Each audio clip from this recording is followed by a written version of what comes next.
तीन फाइल आपके सामने खुल के सामने आएंगी। एक सनस्पॉट डाइट मैट के नाम से है, एक टेम्पर्ड सनस्पॉट 1 के नाम से है और एक टेम्पर्ड सनस्पॉट 2 के नाम से है।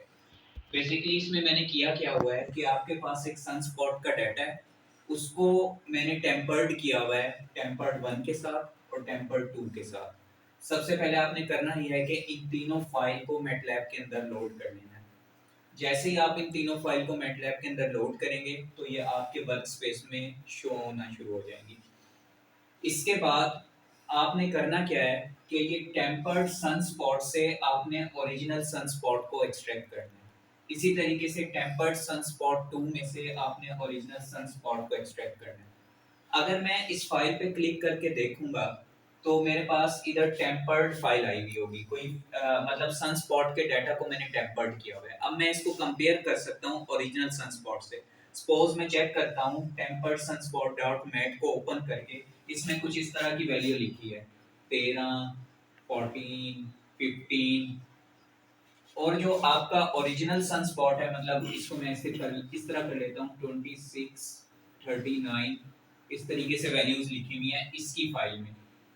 और अगर मैं ओरिजिनल सनस्पॉट को देखूं तो उसमें कुछ इस तरीके से वैल्यू लिखी होंगी,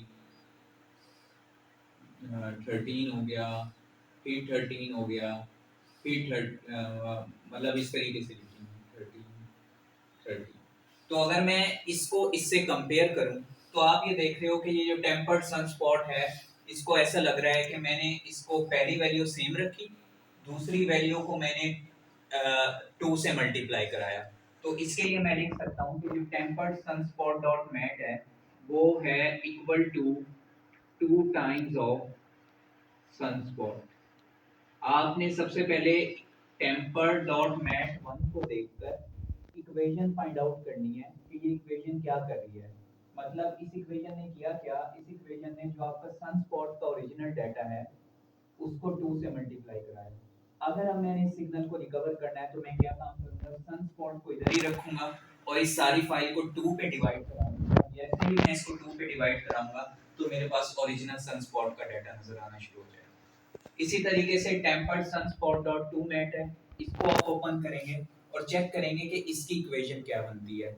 तो जो इक्वेशन बनेगी उससे आपने ओरिजिनल सनस्पॉट को एक्सट्रैक्ट करना है। एक बात मैं बता दूं, टेम्पर्ड सनस्पॉट डॉट 1 से तो आपकी ओरिजिनल सिग्नल रिकवर हो ही जाएगा, लेकिन टेम्पर्ड सनस्पॉट 2 से आपका ओरिजिनल सिग्नल रिकवर नहीं होगा। तो ये रिकवर क्यों नहीं होगा, इसकी रीजन आपने लिखनी है, और ये रिकवर क्यों हुआ है इसकी रीजन भी आपने लिखनी है।